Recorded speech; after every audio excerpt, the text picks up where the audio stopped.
معزز صارفین، آج میں آپ کے لیے لے کر آئی ہوں ایک خوبصورت سا ناول آج سے کفس۔ امید کرتی ہوں آپ کو یہ ناول بہت پسند آئے گا۔ مزید اچھے ناولس کے لیے میرے چینل کو سبسکرائب کریں اور شیئر کریں۔ مجھے کمنٹس میں بتائیے گا آپ کو یہ ناول کیسا لگا۔ آج سے کفس، از قلم بنت شاہ جہاں علی، مکمل ناول۔ یار افاف، جو چھکا تم نے لگایا ہے، اگر ہم نے لگایا ہوتا تو ہمارے پیرنٹس خوشی سے پاگل ہو چکے۔ عریشہ افاف سے بولے جو رزلٹ لے کر گھر جا رہی تھی۔ اچھا، تو آپ بھی اچھا پڑھ لیتی، محنت کرتی تو یہ چھکا آپ سے بھی لگ جاتا۔ افاف مسکراتے ہوئے بولی۔ اس نے یلو کلر کی سمپل سی شارٹ فراک پہنی اپنے دوپٹے سے اپنے بالوں کو مکمل طور پر ڈھانپا ہوا تھا اور کندھے پر کڑھائی والی شال ڈالی کیچڑ سے بچتے ہوئے اپنی گلی میں جا رہی تھی، جو اس ٹائم انتہائی قسم کی گندی ہو رہی تھی۔ کیونکہ یہ موسم بارشوں کا تھا، اس لیے لگاتار بارشوں کی وجہ سے گلی کی کچی زمین پر جگہ جگہ پانی کھڑا ہوا تھا۔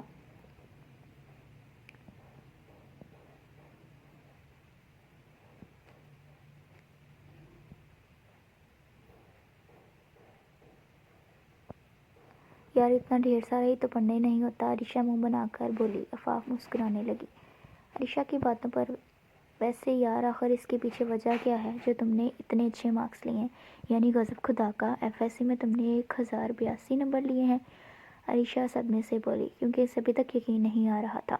عریشہ میری بات سنو، آپ کے پاپا کس طرح محنت کر کے آپ کو پڑھا رہے ہیں، دن رات کام کر کے آپ کی ضرورتیں پوری کر رہے ہیں، اور آپ کی مما سارا کام خود کر رہی ہوتی ہیں تاکہ ہماری بچی کو کوئی کام نہ کرنا پڑے۔ بس وہ یہ چاہتے ہیں کہ ان کے بچے پڑھ لکھ کر کچھ بن جائیں۔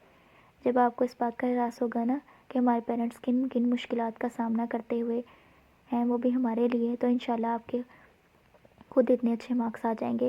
احساس ہونے سے اچھے مارکس کیسے آئیں گے؟ عریشہ سوچتے ہوئے بولی۔ اس سے آپ خود دن رات ایک کر کے پڑھیں گی، نہ کہ ادھر ادھر ٹائم ویسٹ کریں گی۔ افاف مسکراتے ہوئے بولی اور ساتھ ہی اپنے گھر کا دروازہ بجانے لگی۔ اچھا، عریشہ مسکراتے ہوئے بولی، کیونکہ افاف کی اس بات نے کے دل پر چھاپ چھوڑ دی تھی۔ اللہ حافظ افاف، عریشہ سے بولی، کیونکہ عریشہ کا گھر تھوڑا سا آگے تھا۔ آپ بھی رزلٹ بتائیں، اپنا جلدی کریں۔ عالم دروازہ کھولتے ساتھ ہی چیخ کر بولا، کیونکہ وہ صبح سے افاف کے رزلٹ کا انتظار کر رہا تھا۔ تم ذرا صبر کرو افاف، عالم کو دیکھتے ہوئے بول کر عریشہ کی طرف متوجہ ہوئی جو ابھی تک کھڑی تھی۔ عریشہ، کیا ہوا؟ افاف انتہائی نرم لہجے میں بولی۔ کچھ نہیں، انشاءاللہ پھر ملیں گے، اللہ حافظ، عریشہ مسکراتے ہوئے بولی۔ اوکے، اللہ حافظ، افاف بول کر اندر چلی گئی۔ اسکول کیوں نہیں گئے تم؟ افاف عالم کے کان کھینچتے ہوئے بولی۔ آپ بھی بتاتا ہوں، آپ چھوڑیں تو صحیح، عالم افاف کے ہاتھ پکڑتے ہوئے بولا، کیونکہ افاف کے وائٹ ہاتھوں کے لمبے ناخن عالم گردن پر چبھ رہے تھے۔ افاف کو بڑے ناخن بہت پسند تھے اور اکثر اس کے ناخن بڑے ہوتے تھے۔ کیوں چھوڑوں، پہلے وجہ بتاؤ؟ افاف اور ابھی کانوں کو زور سے کھینچتے ہوئے بولی۔ آپ بھی پچھلا پورا سال چھٹی نہیں کی، آج اس لیے کی کیونکہ ابھی نیو کلاسز سٹارٹ ہوئی ہیں، تو پڑھائی اتنی خاص نہیں تھی۔ عالم درد سے کراہتے ہوئے جلدی جلدی بولا، کیونکہ افاف رحم کھانے کا کوئی ارادہ نہیں رکھتی تھی۔ پچھلا پورا سال چھٹی نہیں کی تو میرے اوپر کوئی احسان کیا ہے؟ افاف اب عالم کا کان چھوڑ کر کالر سے پکڑتے ہوئے بولی۔ عالم 8ویں جماعت کا طالب علم تھا اور ساتھ ہی افاف کا چھوٹا بھائی بھی۔ آپ ہی آپ پر بھلا کوئی احسان کر سکتا ہے؟ عالم مسکراتے ہوئے بولا۔ شٹ اپ، امی کدھر ہیں؟ مجھے ان سے بات کرنی ہے۔ افاف بولتے ساتھ ہی عالم کا ہاتھ پکڑ کے چلی گئی۔ ارے افاف، رزلٹ کا کیا بنا؟ کوثر صاحبہ بولی، جنہوں نے کپڑوں کی بالٹی اٹھائی ہوئی تھی، جو چھت پر جا کر کپڑوں کو پھیلانے کا ارادہ رکھتی تھی۔ افاف کی والدہ، آپ بالٹی کو واپس نیچے رکھیں۔ افاف کوثر صاحبہ سے بول کر اپنی شال کو عالم کے ہاتھ میں دیتے ہوئے بولی۔ کوثر صاحبہ نے بالٹی زمین پر رکھ دی، کیونکہ وہ جانتی تھی کہ ان کی بیٹی اب انہیں کوئی کام کرنے نہیں دے گی۔ عالم، جاؤ میری شال روم میں رکھو اور اچھے سے رکھنا تاکہ اس کی استری خراب نہ ہو۔ افاف بولی، کیونکہ وہ بار بار شال کو پریس نہیں کر سکتی تھی۔ جی آپی، عالم بولتے ساتھ ہی روم میں چلا گیا۔ آپ نے عالم کو چھٹی کیوں کروائی؟ افاف اب کوثر صاحبہ کو دیکھتے ہوئے بولی۔ بیٹا، وہ بہت ضد کر رہا تھا کہ آج کے دن بہت چھٹی کرنے کے لیے، اس لیے کروا دی، اور میں جانتی ہوں کہ بیٹی عالم کو پڑھائی کور کروا لے گی۔ کوثر صاحبہ بولی۔ امی، عالم کو پڑھائی کور تو کروا دوں گی، لیکن جو ایبسنس لگی ہیں اس کا کیا؟ امی، آپ کو پتہ ہے چھٹی پر بھی پرائز ہاتھ سے نکل سکتا ہے، افاف دکھی انداز میں بولی۔ افاف، زندگی میں اونچ نیچ ہوتا رہتا ہے، یہ نہیں کہ اگر آپ کا مقام اس وقت اوپر ہے تو ساری زندگی اوپر ہی رہے گا، اور ایسا بالکل نہیں ہوگا۔ بیٹا، آپ نیچے ہوگی تو دوسرے کو اوپر آنے کا موقع ملے گا۔ کوثر صاحبہ سمجھاتے ہوئے بولی، تو آپ چاہتی ہیں کہ اور عالم کو پڑھائی کو کم کریں اور دوسرے کو موقع دیں بلندی پر آنے کا؟ آفاق سنجیدگی سے بولی، بالکل بھی نہیں آفاق، اپنی محنت اور لگن ایسے ہی جاری رکھو، لیکن ساتھ ہی اپنے ذہن میں یہ کانسیپٹ بھی رکھو کہ ہم ہار بھی سکتے ہیں۔ کوثر صاحبہ آفاق کو دیکھتے ہوئے بولی، جس کی رنگت بالکل پھیکی ہو گئی تھی۔ جی آفاق نے اتنا ہی بول کر بالٹی اٹھا کر چھت پر جانے لگی۔ رزلٹ کا کچھ بتایا نہیں؟ کوثر صاحبہ پھر سے بولی۔ پہلے ابو جی کو تو آنے دیں، آفاق مسکراتے ہوئے بولی، کیونکہ اپنی ہر خوشی سب سے پہلے اپنے ابو کو بتاتی تھی، جبکہ ٹینشن والی بات سب سے پہلے امی کو بتاتی تھی، کیونکہ کوثر صاحبہ ہمت سے ساری پریشانیوں کا حل نکالتی تھی۔ رازم یار کدھر ہو تم؟ نائلہ گھر کے اندر داخل ہوتے ہوئے بولی، جبکہ دوسری طرف سے کوئی آواز نہیں آئی۔ رازم اب کی بار نائلہ چیختے ہوئے بول کر ٹک ٹک کرتے ہوئے اپنی ہیل والی سینڈل سے رازم کے روم کی طرف گئی۔ رازم بندہ تھوڑی دیر باہر کی بھی خیر خبر لے لیتا ہے، نائلہ تمیز سے بولی۔ جو انداز اس کا باہر تھا رازم کے سامنے بالکل ویسا نہیں تھا۔ رازم نے نائلہ رازم شاہ بولا، رازم سنجیدگی سے بولا، کیونکہ جو نام رازم شاہ کے والدین نے رکھا تھا وہ کوشش کرتا تھا سب اسی نام سے بلائیں، اور اپنی اسی کوشش میں کافی حد تک وہ کامیاب بھی ہو گیا تھا۔ سوری رازم شاہ، نائلہ بولی، کیونکہ وہ اچھے سے جانتی تھی کہ رازم کی عادتوں کا کیا مطلب۔ باہر کی خیر خبر؟ رازم نائلہ کی طرف دیکھ کر بولا، اور ساتھ ہی اپنی شرٹ کو پہننے لگا، مطلب یہ کہ جب مہمان باہر آیا ہو اور چیخ چیخ کر تمہیں آواز دے رہا ہو تو باہر بھی آ جانا چاہیے۔ نائلہ بولتے ساتھ ہی رازم کے قریب آ کر اس کی شرٹ کے بٹن بند کرنے لگی۔ اگر تمہارے علم میں اضافہ کیا جائے تو تم مہمان نہیں ہو، کیونکہ روز روز منہ اٹھا کر آنے والے مہمان نہیں ہوتا۔ رازم شاہ سنجیدگی سے بول کر پیچھے ہٹا اور خود اپنی شرٹ کے بٹن بند کرنے لگا۔ تم میری انسلٹ کر رہے ہو رازم شاہ، نائلہ اپنے غصے کو ضبط کرتے ہوئے بولی، جبکہ رازم خاموشی سے نائلہ کو دیکھنے لگا۔ بالوں گولڈن کلر ہونے کے بعد اسے گھنگھرالے کیے آگے کی طرف پھینکے ہوئے تھی، ناک پر نتھلی پہنے، ڈارک ریڈ کلر کی لپسٹک، جینز اور شرٹ پہنے ہوئے تھی۔ میں نے تمہاری انسلٹ نہیں کی، جسٹ بتا رہا ہوں کہ تم مہمانوں کی لسٹ میں شمار نہیں ہوتی۔ رازم شاہ نے بول کر اپنی پستول اٹھا کر اسے چیک کرنے لگا کہ بلٹس کتنی ہیں۔ چیک کرنے کے بعد پستول کو اپنی پینٹ کی پاکٹ میں رکھا۔ رازم شاہ، آج تم نے کہا تھا کہ ہم آؤٹنگ پر جائیں گے، نائلہ بولی، کیونکہ اتنا تیار وہ اس لیے ہوئی تھی۔ سوری ڈیئر، ضروری کام ہے اس لیے جانا لازمی ہے، رازم شاہ نے بولتے ساتھ ہی اپنے شوز کے لیسز باندھے۔ کیا ضروری کام ہے تمہارا؟ نائلہ رازم شاہ کی بری آنکھوں میں دیکھتے ہوئے بولی، جس کی لمبی گھنی پلکیں مڑی ہوئی تھیں۔ میری ڈیوٹی کا فرسٹ ڈے ہے آج، رازم شاہ دل فریب مسکراہٹ نائلہ کی طرف اچھالتا ہوا بولا، جبکہ نائلہ حیرانگی سے رازم شاہ کی طرف دیکھنے لگی۔ ڈیوٹی کس چیز کی؟ نائلہ سوال کھڑا کرتے ہوئے بولی، کیونکہ 2 ہفتے ہوئے تھے ان کی دوستی کو، اور 2 ہفتوں میں رازم شاہ نے کوئی بات نہیں کی تھی ڈیوٹی کے حوالے سے۔ نائلو، ابھی ہمارے ریلیشن شپ کو صرف 2 ہی ہفتے ہوئے ہیں، میں اس لیے ہمارے ریلیشن شپ کے بارے میں سوچو۔ رازم شاہ اپنے سے 1.5 فٹ چھوٹی نائلہ کو کندھے سے سائڈ پر کرتے ہوئے بول کر باہر نکل گیا۔ نائلہ دانت پیستے ہوئے بولی اور دوڑتے ہوئے باہر نکلی۔ اسلم، گھر کا لاک چینج کرواؤ اور یہ کام میرے آنے سے پہلے آج ہو جانا چاہیے۔ کیوں صاحب جی؟ اسلم بولا، کیونکہ گھر کا لاک تو بالکل ٹھیک تھا۔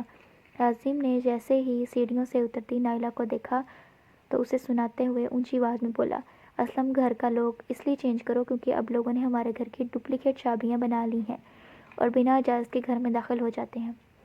نائلہ نے جیسے کہ رازم کی باتیں سنی تو شرمندگی سے وہی کھڑی ہو گئی۔ جی صاحب جی، آپ ٹینشن نہ لیں، آج ہی کام ہو جائے گا، اسلم بولا، جو 25 سے 27 سال کا تھا اور رازم کے اسسٹنٹ کے طور پر اس کے ساتھ رہتا تھا۔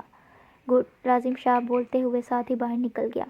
رازم شاہ کو رکو، مجھے ساتھ لے کر جاؤ، نائلہ دوڑتے ہوئے رازم کے پاس آئی، جس موبائل کو دیکھتے ہوئے اپنی گاڑی کی طرف جا رہا تھا۔ کیونکہ میرے ساتھ جانے کی وجہ؟ رازم نے فون کی اسکرین کو ٹچ کیا تو اس کی گاڑی ان لاک ہو گئی۔ کیوں کا کیا مطلب؟ میں تمہاری گرل فرینڈ ہوں اور میں جہاں کہوں گی تم وہاں لے کر جاؤ گے، نائلہ یاد دلاتے ہوئے بولی۔ اوہ تھینک یو سو مچ مجھے یاد دلانے کے لیے، رازم شاہ سنجیدگی سے بول کر اپنی گاڑی کی طرف چلا گیا، نائلہ کے پہلے سوال کا جواب دیے گئے بغیر۔ رازم، تمہارے اتنے نخرے میں جھیل رہی ہوں، اگر کوئی اور ہوتی تب تک نہ چلی جاتی تمہیں چھوڑ کر، نائلہ غصے سے بولی۔ تو تم بھی جاؤ، میں پکڑا ہوا ہے کیا؟ رازم سنجیدگی سے بولا۔ رازم شاہ، بات سنو، نائلہ رازم شاہ کے ہاتھوں کو اپنے ہاتھوں میں پکڑتے ہوئے بولی اور ساتھ ہی اس کے ہاتھوں پر اپنے ہونٹ رکھے۔ محبت کرتی ہوں تم سے، اب نائلہ رازم شاہ کی آنکھوں میں دیکھتے ہوئے بولی۔ اس لیے تو تم مجھے پسند ہو، رازم شاہ نے بول کر اس کے ماتھے پر اپنے لب رکھے، جس سے نائلہ کی خوشی آسمان پر جانے لگی، اور نائلہ کی خوشی کا اندازہ راظم شاہ کو اچھے سے ہو گیا تھا۔ نائلو، اب میں جاؤں؟ راظم شاہ محبت بھرے لہجے میں بولا تو نائلہ کیسے منع کر سکتی تھی۔ بیبی آپ جاؤ، لیکن وعدہ کرو مجھے آؤٹنگ پر لے کر جاؤ گے۔ نائلہ اپنے نخرے اٹھوانے والے انداز میں بولی۔ میں تمہارے نخرے نہیں اٹھاؤں گا نائلہ، اگر ٹائم ملا تو لے جاؤں گا۔ راظم شاہ واپس پرانے والے روپ میں آتا ہوا بول کر اپنی گاڑی میں بیٹھا اور بنا اس کی سنے گاڑی کو تیز رفتار میں لے گیا۔ پتہ نہیں راظم شاہ آنے والی لائف میں آپ کے ساتھ کیسا گزارا ہوگا۔ آفاق چھت پر کپڑے پھیلا رہی تھی جب سبتین ساتھ والے چھت پر چڑھا۔ آفاق بات سنو۔ سبتین اپنی چھت کی دیوار جو آفاق کی چھت کی دیوار سے جڑی ہوئی تھی اس کے قریب آ کر بولا۔ جی سبتین بولیں۔ آفاق بھی سبتین کے پاس آتے ہوئے بولی۔ سبتین آفاق کا چاچو زاد بیٹا ہے۔ رزلٹ کا بتاؤ، سبتین چہہ کر بولا۔ آپ کیوں اتنے پرجوش انداز میں پوچھ رہے ہیں؟ آفاق مسکراتے ہوئے بولی، کیونکہ اس کے رزلٹ کی پورے خاندان کو بے چینی سے انتظار تھا۔ یار مینٹلی طور پر آپ کو تانوں کے لیے تیار کروا رہا ہوں، کیونکہ تمہارے اتنے اچھے مارکس پر امی کی باتیں بھی سننی پڑیں گی مجھے۔ سبتین ہنستے ہوئے بولا، کیونکہ فارم کے اچھے نمبرز پر سارے خاندان والے اپنے بچوں کو تانے دیتے تھے۔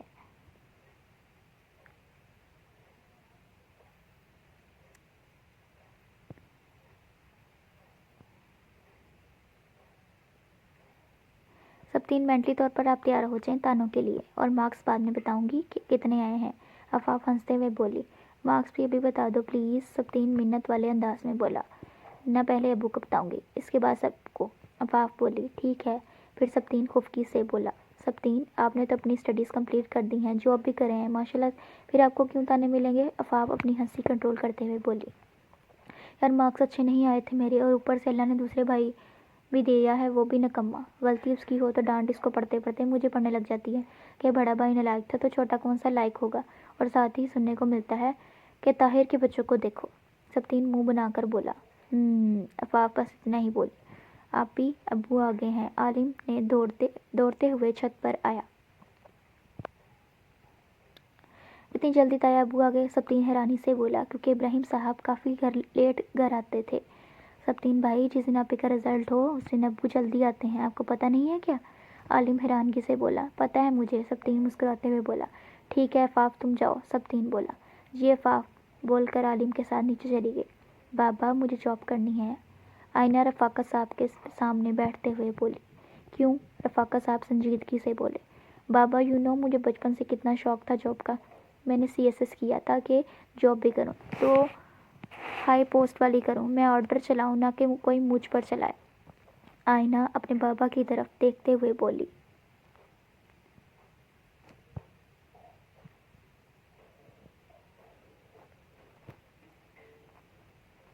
ٹھیک ہے پھر کل سے آفس جوائن کر لینا، رفاقت صاحب سنجیدگی سے بول کر اپنے لیپ ٹاپ میں مصروف ہو گئے۔ میں نے آفس نہیں جانا کیونکہ مجھے بزنس میں بالکل انٹرسٹ نہیں ہے، آئینہ صاف الفاظ میں انکار کرتے ہوئے بولی۔ تو کیا کرنا ہے تمہیں؟ رفاقت صاحب اپنے بیٹے کی طرف دیکھتے ہوئے بولے۔ مجھے SHO کی پوسٹ مل گئی ہے، کیونکہ 2-3 ماہ سے اسی چیز میں مصروف تھی، آئینہ فخری انداز میں بولی، کیونکہ پچھلے 3 ماہ سے اس کی مصروفیت کے بارے میں کئی بار رفاقت صاحب نے پوچھا تھا، لیکن آئینہ بزی ہوں کہہ کر ٹال دیتی تھی، گھر میں کسی کو خبر ہونے نہیں دی تھی۔ تم نے اتنا سب کچھ کر لیا اور ہمیں خبر تک نہیں ہونے دی، رفاقت صاحب غصے سے بولے۔ بابا مجھے اپنا ہر کام خود کرنے کی عادت ہے، اگر آپ سے کہتی تو آپ کوئی نہ کوئی سفارش لا کر مجھے بغیر محنت کے لیے جاب دلوا دیتے، جو کہ مجھے بالکل منظور نہیں تھا۔ آئینہ نارمل ہو کر بول کر کھڑی ہو گئی۔ ٹھیک ہے جب شوق پورا ہو جائے تو گھر بیٹھ جانا، رفاقت صاحب غصے سے بولے، کیونکہ انہیں اپنی بیٹی کی یہ حرکت بالکل پسند نہیں آئی تھی۔ دیکھوں گی، آئینہ اپنے بابا کے غصے پر ہلکا سا مسکراتے ہوئے بول کر جانے لگی۔ جب زلیخا صاحبہ اندر آئیں، آ جاؤ آئینہ کھانا کھا لو، زلیخا صاحبہ بولی۔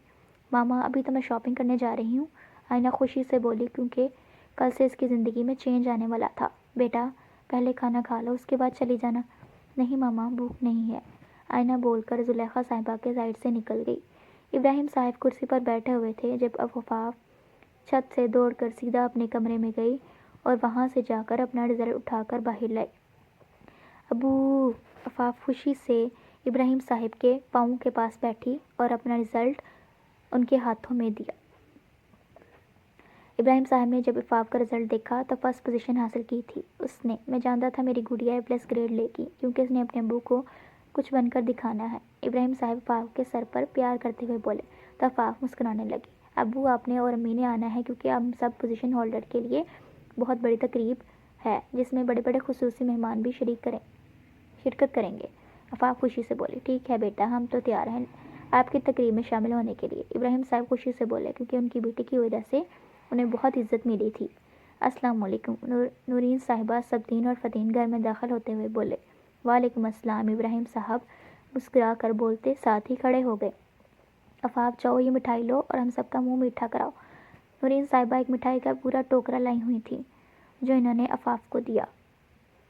جی آفاق بول کر کچن میں چلی گئی اور اپنے آپ کو تیار کرنے لگی کہ ابھی اسے ڈھیر سارا کام کرنا تھا اور ڈھیر ساری مبارکباد وصول کرنی تھی۔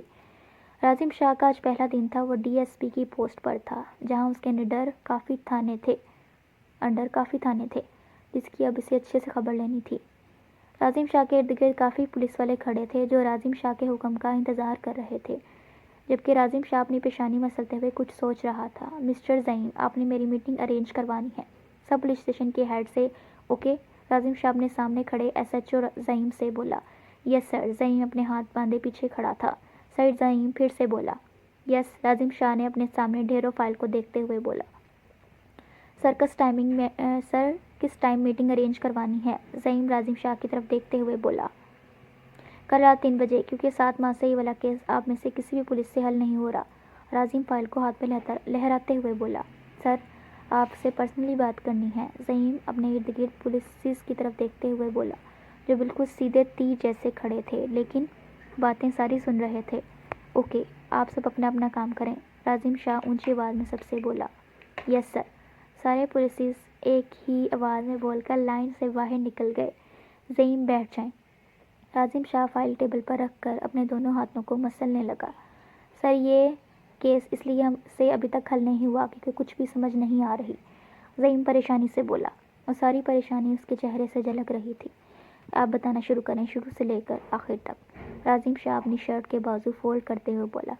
آج راضم شاہ گھر والے کپڑوں میں آیا تھا اور ہر کار پر آدمی کہہ رہا ہوتا ہے کہ تم لوگوں کی چوکی سے گزر کر منشیات کی چیزیں سپلائی ہوں گی، اگر ہمت ہے تو پکڑ کر دکھاؤ، اور اتنا بول کر کال کٹ کر دیتا ہے۔ زعیم پریشانی سے بولا۔ کتنے سیکنڈ تک کی کال ہوتی ہے؟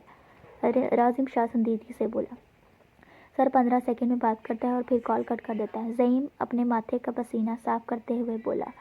جب بھی کال آتی ہے تو نمبر 1 ہوتا ہے یہ چینج، اور ایک ہی آدمی بولتا ہے یا بندے بھی چینج ہوتے ہیں؟ راضم شاہ پھر سے سوال کرتے ہوئے بولا۔ سر ہر بار نمبر چینج کرتا ہے اور آدمی اور آواز ایک ہی ہوتی ہے۔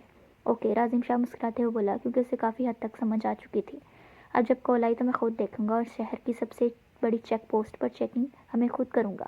اس کے علاوہ اپنے ہر تانے کے ایس ایچ او نے یہ کرنا ہے کہ اس شہر میں جتنی چوکی ہیں اس پر خود کھڑے ہو کر چیکنگ کرنی ہے اور سیکیورٹی کا پورا انتظام کرنا ہے۔ ہر جگہ سب سے پہلے کیمرے ایکٹیویٹ کروانے ہیں۔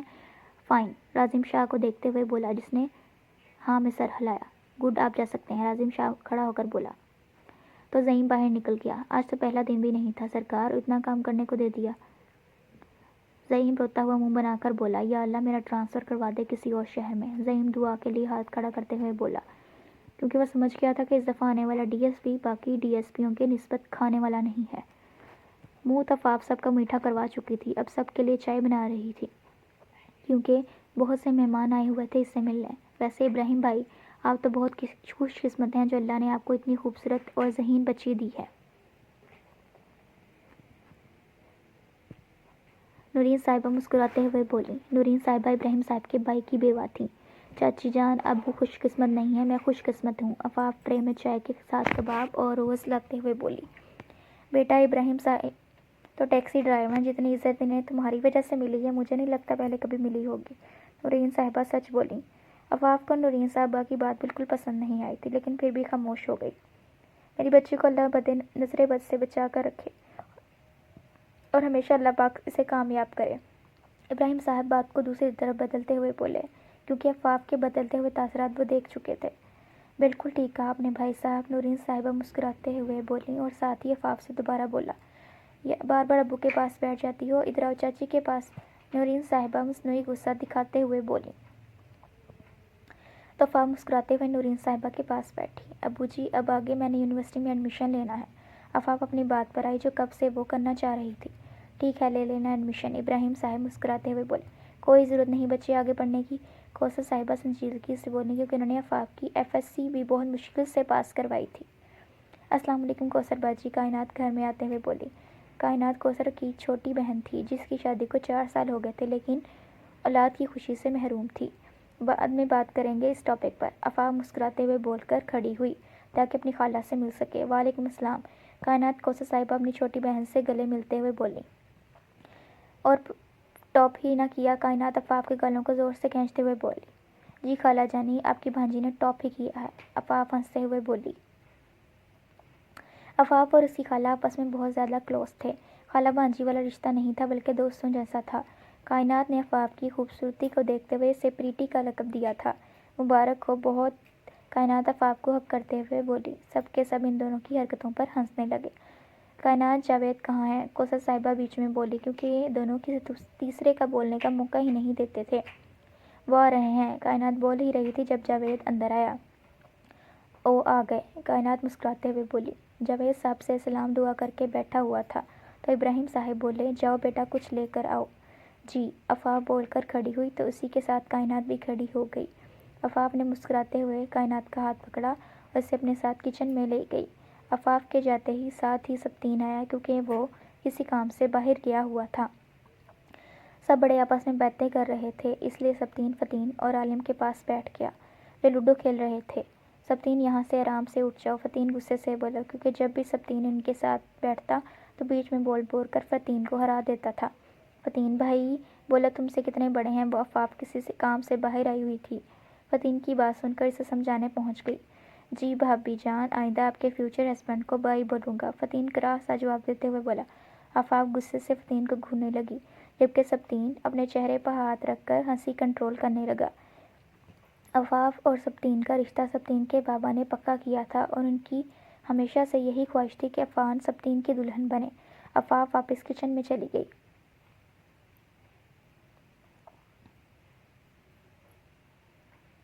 فتین اپنی زبان کو لگام دو، وہ سمجھے۔ سبطین اپنے چھوٹے بھائی پر روب ڈالتے ہوئے بولا، آپ تو بات نہ ہی کریں سبطین جی، کیونکہ اس ٹائم آپ کی خوشی کی کوئی انتہا ہی نہیں ہے۔ فتین اپنی گوئی چلاتے ہوئے بولا۔ فتین اور عالم ہم عمر تھے۔ فتین شروع سے ہی بہت بدتمیز اور منہ پھٹ تھا، سب کو ایسے ایسے جواب دیتا تھا جیسے اسپیشل فتین صاحب نے ان جواب کو پہلے ہی لکھا ہوا ہو اور پھر انہیں یاد کیا ہو۔ سبطین مسکراتے ہوئے کھڑا ہوا اور اپنے ساتھ ایک چھوٹے سے بیگ کو بھی اٹھایا۔ آئینہ شاپنگ کر کے آ گئی تھی اور اپنے روم میں بیٹھی فون کی سکرین کو گھور رہی تھی جب زلیخا اندر آئی۔ آئینہ بات سنو میری، زلیخا صاحبہ جیسے بولی آئینہ کے ہاتھ سے ٹھا کر کے موبائل نیچے گرا۔ خیریت تو ہے آئینہ؟ زلیخا صاحبہ اپنی بیٹی کو دیکھتے ہوئے بولی جو کافی زیادہ ڈری ہوئی لگ رہی تھی۔ کچھ نہیں ماما، آپ کی آواز سن کر ڈر گئی، آئینہ اپنا فون اٹھاتے ہوئے بولی۔ اچھا، زلیخا صاحبہ بول کر سامنے بیٹھ گئیں۔ بولے ماما آپ کچھ کہہ رہی تھیں؟ آئینہ فون کو سائڈ پر رکھتے ہوئے بولی۔ آئینہ جب آپ کے بابا کا بزنس ہے تو آپ اسے جوائن کریں، فالتو کی جاب کرنے کی کیا ضرورت ہے؟ زلیخا صاحبہ سمجھانے والے انداز میں بولی کیونکہ انہیں بھی آئینہ کا یوں پولیس میں بھرتی ہونا پسند نہیں آیا تھا۔ ماما فرسٹ آف آل وہ کوئی فالتو جاب نہیں ہے، اینڈ سیکنڈ آپ پلیز یہاں سے جائیں۔ آئینہ غصے سے بولی کیونکہ اس کے اتنے اچھے موڈ کا بیڑا غرق ہو گیا تھا۔ آئینہ میں بتا رہی ہوں، زلیخا صاحبہ بات کو کور کرتے ہوئے بولی۔ سمجھا دیا ہے اپنے باپ جائیں۔ آئینہ بول کر لیٹ گئی تاکہ زلیخا صاحبہ چلی جائیں۔ آئینہ کے اس بیہیو کی انہیں عادت تھی اس لیے وہ اپنا بنا کچھ کہے روم سے نکل گئی۔ زلیخا صاحبہ کے جاتے ہی آئینہ واپس بیٹھ گئی اور اپنے فون کو آن کیا جس کی وجہ سے وال پیپر چمکتی ہوئی تصویر نظر آئی۔ سبطین کچن میں آیا تھا، آفاق اور کائنات باتیں بھی کر رہی تھی اور ٹرے میں چیزیں بھی رکھ رہی تھی۔ آفاق بات سنو، سبطین اپنا گلا کنگارتے ہوئے بولا۔ جی بولیں، آفاق مصروف انداز میں بولی۔ سبطین خاموش تھا کیونکہ وہ کائنات کے سامنے اسے گفٹ نہیں دے سکتا تھا۔ پریٹی میں ٹرے لے کر جا رہی ہوں، تم آ جانا۔ کائنات ٹرے میں اٹھاتے ہوئے بولی کیونکہ وہ جانتی تھی سبطین آفاق سے اکیلے میں بات کرنا چاہتا ہے۔ جی، آفاق بولی۔ کائنات پتیسی نکالتے ہوئے باہر نکل گئی۔ یہ تمہارے لیے چھوٹا سا گفٹ ہے، سبطین خود ہی آگے ہوتے ہوئے بولا کیونکہ آفاق سے آگے آنے کی کوئی امید نہیں تھی۔ اس کی کیا ضرورت تھی؟ آفاق بنا گفٹ لیے بولی۔